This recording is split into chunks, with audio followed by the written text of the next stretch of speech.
আল্লাহ বলে প্রত্যেকটা নাফরমান পাপী জাহান্নামী কিয়ামতের দিন আল্লাহকে বলবে, আল্লাহ আজকে এই হাসরের ময়দানে আপনি আমার ভাই, আমার স্ত্রী, আমার সন্তান, আমার মহল্লাবাসী, এমনকি গোটা পৃথিবীবাসীকে জাহান্নামে দিয়ে দেন, তবুও আমারে বাঁচায় দেন। ওয়ামান ফিল আরদি জামিআ, প্রয়োজনে জমিনের সমস্ত মানুষকে জাহান্নামে দেন। সুম্মা ইউনজি, তবু আমারে বাঁচিয়ে দেন। এমন আগুন আমি সইতে পারবো না মাওলা। কারণ কোরআন শরীফে আছে যে সরাসরি হাসরবাসী আখিরাতে হাসরের মাঠে ফেরেশতারা জাহান্নামকে টেনে আনবে। ওয়াজিআ ইয়াউমাইযিন বিজাহান্নাম, জাহান্নামকে দুই চোখে দেখবে মানুষ।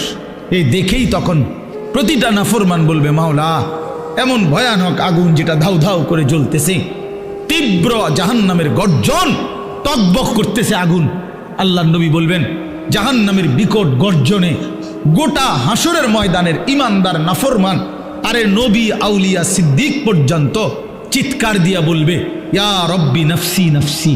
জিব্রাইলের মতো সাহাবী ফেরেশতা, ফেরেশতাদের কোনো গুণাই নাই, চিন্তাও নাই, সেই জিব্রাইলের মতো ফেরেশতা হাদিসে আছে হাসরের ময়দানে জাহান্নামের দিকে তাকাইয়া মাটির মধ্যে নিজের হাত বাইরেতে হাত বাড়ি দিতে দিতে করতে বলবে, ইয়া রব্বি সাল্লিম সাল্লিম, আয় মাওলা আমারে বাঁচান, আমারে বাঁচান, আমারে বাঁচান, আমাকে।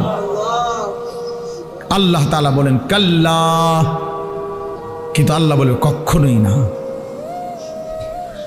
ইন্নাহা লাযা, রব্বুল আলামিন বলেন এটা জ্বলন্ত ধাউ ধাউ করে প্রজ্বলিত আগুন। নাজ্জাতাল লিশ-শাওয়া, রব্বুল আলামিন বলেন নাফরমান এই মুহূর্তে জাহান্নামের আগুনে ফেলা হবে।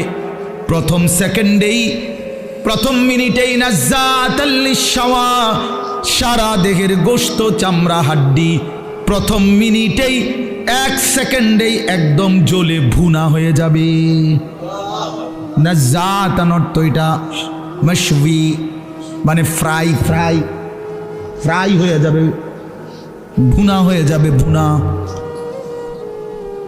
এক মিনিটেই ভুনা হয়ে যাবে। নারুল্লাহিল মুকাদা আল্লাতী তাত্তালিউ আলাল আফইদাহ, আল্লাহ বলে বান্দা জাহান্নামের আগুন মনে রেখো আমি আল্লাহর জ্বালানো আগুন। এই আগুন তো আমি জ্বালাইছি। কে জ্বালাইছে? এই আগুন আমি আল্লাহর জ্বালানো আগুন। দুনিয়ার তোমরা লাকড়ি জমা করে তোমরা আগুন জ্বালাইছো এমন না, জাহান্নামের আগুন আমি আল্লাহর, নারুল্লাহিল মুকাদা, আমি আল্লাহর প্রজ্বলিত আগুন। অতএব আমার এই আগুনে যখন ফেলা হবে, আল্লাতী তাত্তালিউ আলাল আফইদাহ, দুনিয়ার আগুন যখন কারো দেহের মধ্যে লাগে, ছুটাছুটি করে কিংবা পানি দিয়ে যে কোনোভাবে যদি রক্ষা করা যায়, তাইলে হয়তো হাত পুড়ে গেছে বাকিটা বাইচা গেছে, পাও পুড়ে গেছে বাকিটা বাইচা গেছে, এমন হয় কি না? তো রব্বুল আলামিন বলেন জাহান্নামের আগুনে যখন ফেলবে, আমার এই প্রজ্বলিত আগুন ফেলতেই প্রথম মিনিটেই বান্দা তোমার সারা দেহ, এমনকি তোমার কলিজা সুদ্ধা প্রথম মিনিটেই জ্বালায় ফেলবে। একই সাথে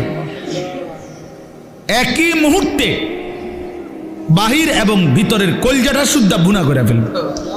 আল্লাতী তাত্তালিউ আলাল আফইদা, আফইদা।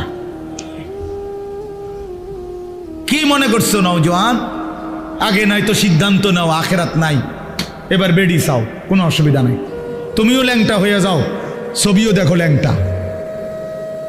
দেখো যুবক, আমি বললাম তুইও লুঙ্গি খুলে ফেল, কাপড় খুলে ফেল নাফরমান, আর নর্তকীও দেখ, তোর কাপড়ও খুলে ফেল, নর্তকীর কাপড় তো খোলাই, যা দেখে না।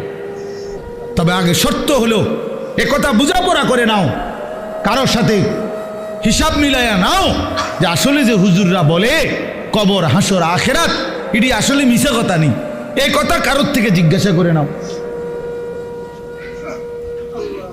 কথা বুঝেন নাই আমার? এটা যদি ফয়সালা হয়ে যায় যে হ্যাঁ এগুলো নাই, তো ঠিক আছে বন্ধু, নাচো গাও ফুর্তি করো, যা মন চায় তাই করো।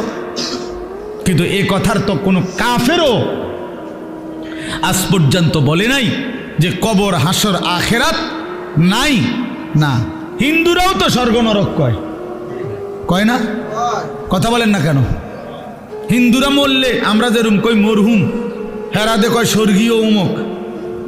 তো হিন্দুরাও তো বলে এটা। কাফের বেঈমানও তো বুঝে পরকাল, তুমি বুঝো না কেন? কাফের বেঈমানের পরকালের ধারণা ভুল ধারণা, মানে পরকাল মানে, কিন্তু পরকালের ব্যাপারে তারা যেই ধ্যান ধারণা এটা তাদের ভুল।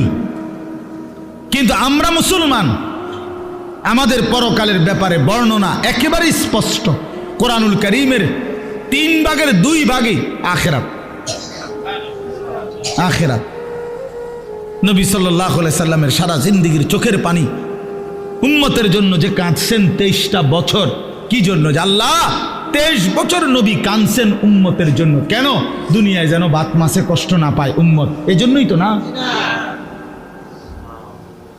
কথা বলে, উম্মত যেন বাতে মাসে কষ্ট না পায়, দুনিয়ায় বউ বাচ্চা লইয়া যেন সুখে চলতে পারে, এই জন্যই তো নবীর 23 বছরের চোখের পানি, নাকি?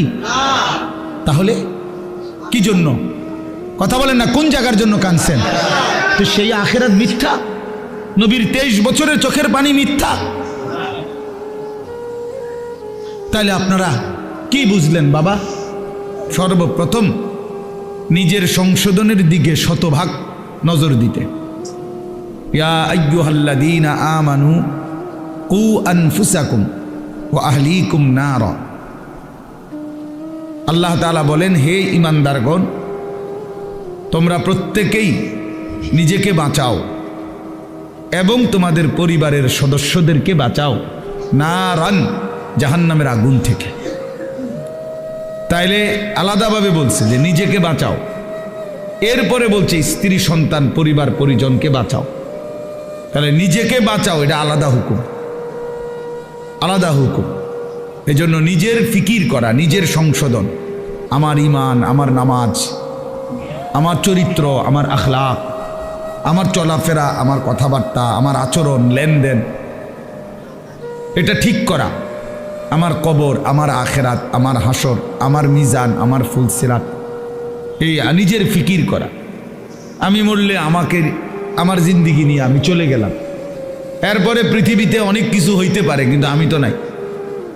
আমার মৃত্যুর পরে পৃথিবীর সব মানুষ যদি চাঁদের দেশেও জায়গা, আমার লাভ কি? আমি তো নাই, আমি তো কবরে। এই জন্য নিজের ফিকির করা, ইমানের ফিকির, আমলের ফিকির, এটা খুব জরুরি। কোরআনুল কারীমের মধ্যে আল্লাহ তাআলা বলেন, ইয়া আইয়ুহাল্লাযীনা আমানু আলাইকুম আনফুসাকুম, হে ঈমানদারগণ, নিজেকে মজবুতভাবে আঁকড়িয়ে ধরো। আলাইকুম আনফুসাকুম অর্থ হলো নিজেকে সাজিয়ে তোলো, নিজেকে গড়ে তোলো আখিরাতের আলোকে, ঈমান ইসলামের আলোকে। এটা আল্লাহ তাআলার আদেশ। কোরআন শরীফে আল্লাহ বলছেন, ওয়া'মুর আহলাকা বিস-সালাতি ওয়াসতাবির আলাইহা, তুমি তোমার পরিবারের সদস্যদেরকে নামাজের আদেশ করো এবং নিজে নামাজের উপরে অত্যন্ত মজবুত দৃঢ় থাকো, দৃঢ় থাকো। অর্থাৎ কোনো অবস্থাতে নিজের এক ওয়াক্ত নামাজও ছেড়ো না। নিজেকে ভুলে মানুষের সংশোধন, নিজের ঈমান, আমল, নামাজ, রোজা, আমনে ওটা মেল করে, মেল করতেছে, ওটা সংশোধন করে, গ্রামে কাজ্জা ফাসাদ এগুলার সমাধান করে। জোহরের নামাজও পড়ে নাই, আসরের নামাজ ওটা মেল করে, জনসেবা করে। আপনার এই জনসেবার দরকার কি? আপনারে কে বলল যে নিজের নামাজ বাদ দিয়ে মানুষের সেবা করতে?